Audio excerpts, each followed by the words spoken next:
Welcome to Phosphate Academy once more. Today we will be talking about the mole concept. We will be demystifying the mole concept to you. And at the end of this lesson, you will be expected to master some basic definitions about the mole concept. I equally expect you to know how to determine the empirical and molecular formula of a compound. You are equally expected to know how to determine the percentage composition of a compound.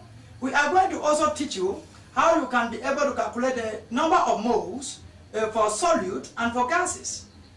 Equally, you are expected at the end of this lesson to master the gas laws and know how they are related with the ideal gas equation. And we are also expecting you to determine the molecular formula of a volatile liquid. Very brief and short. I came to this class today with something interesting as a demonstration. In the next few minutes, you are expected to follow me closely. Now we have candy here, which commonly called bonbon. And you see a number of them on the table. And you also have this beaker full with sand.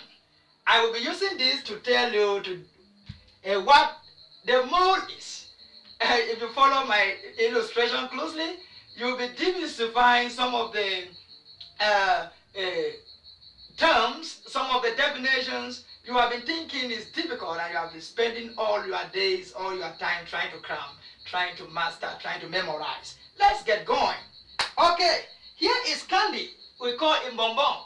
Now, if I have to count 1,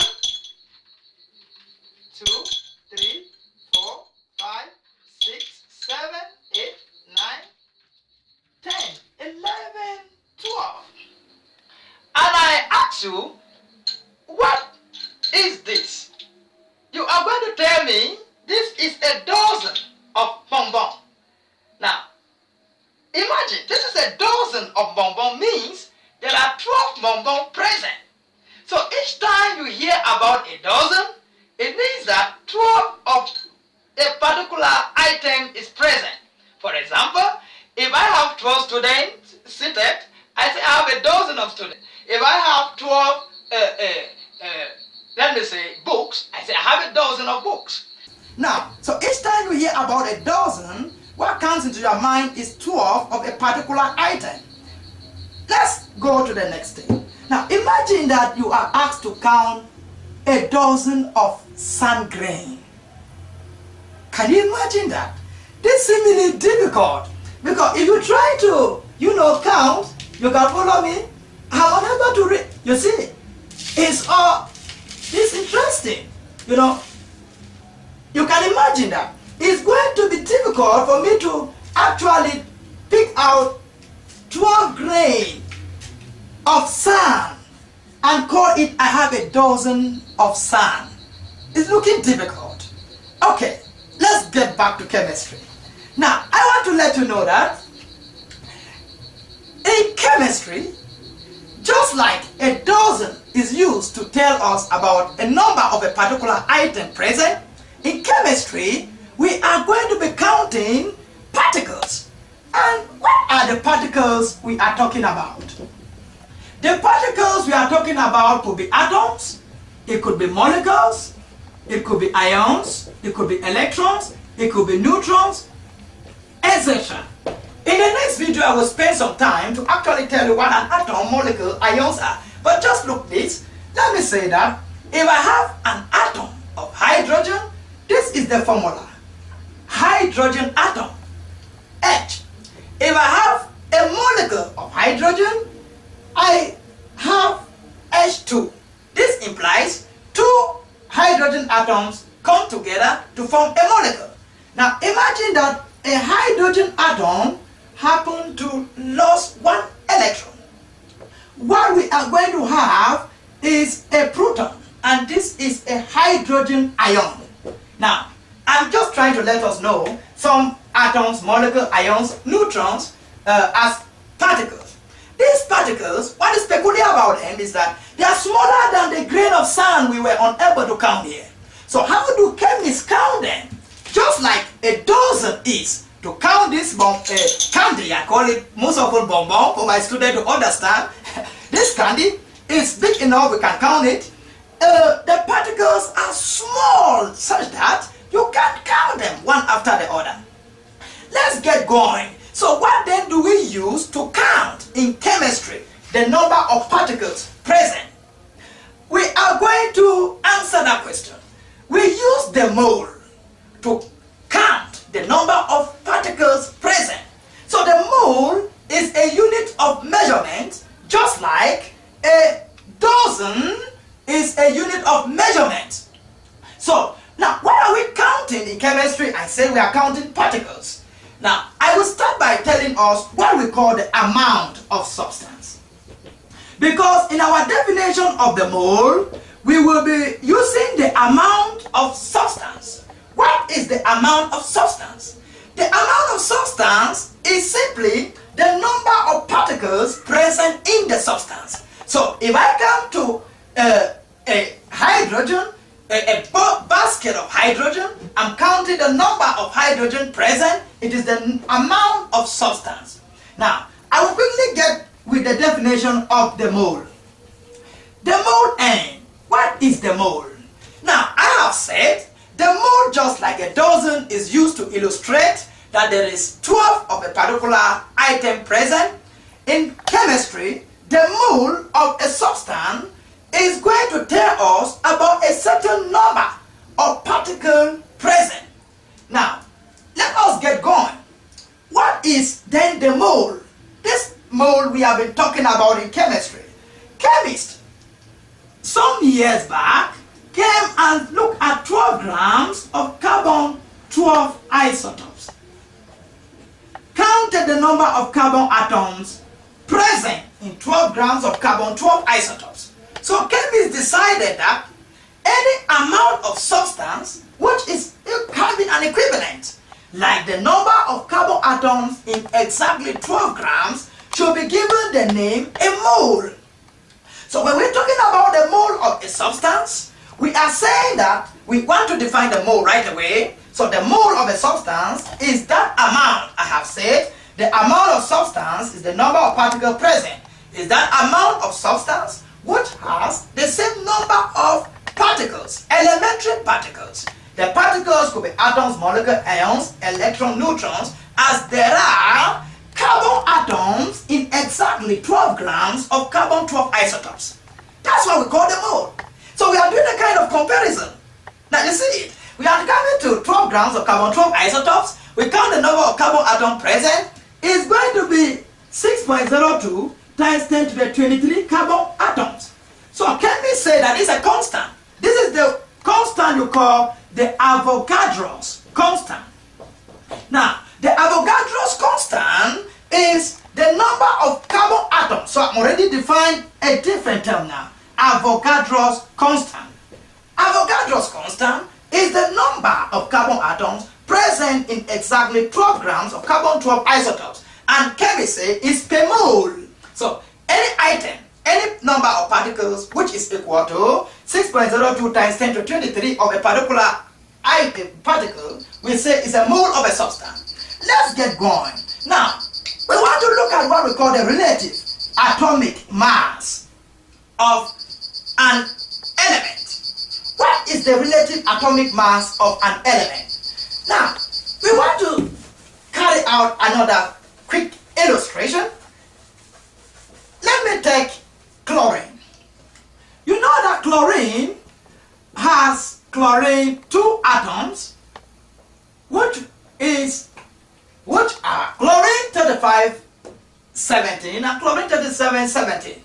These are isotopes. So chlorine has 2 isotopes, chlorine 3517, chlorine 3717.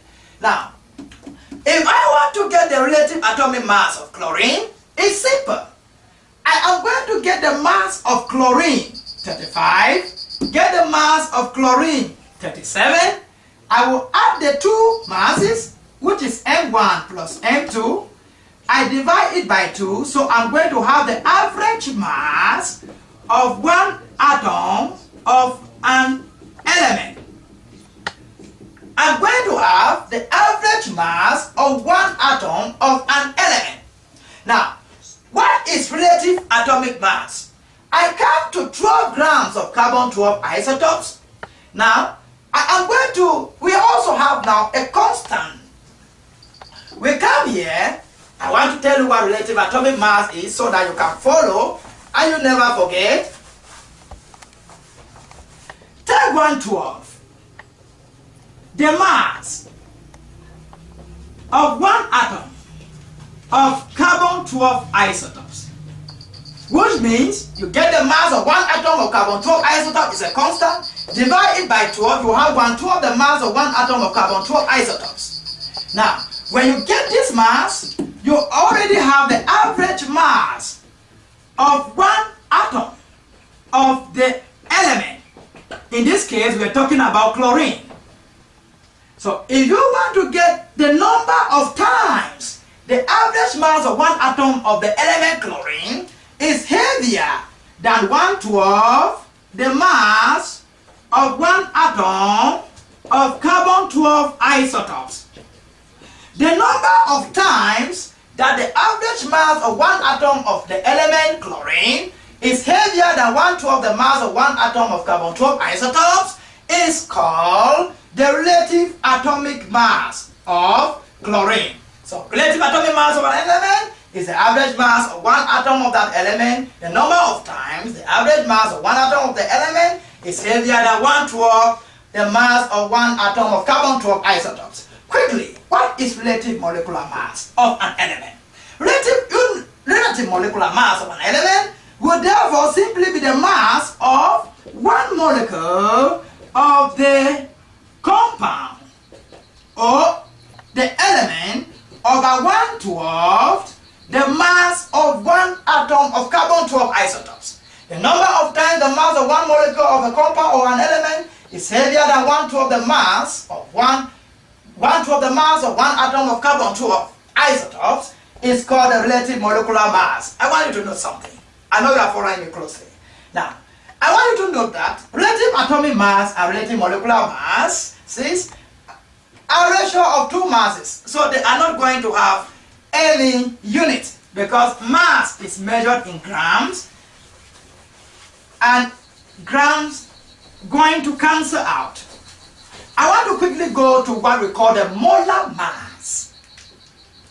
The molar mass of an element or a compound is going to be, you calculate it by summing, you sum up the relative atomic masses or the atomic mass of all the atoms present.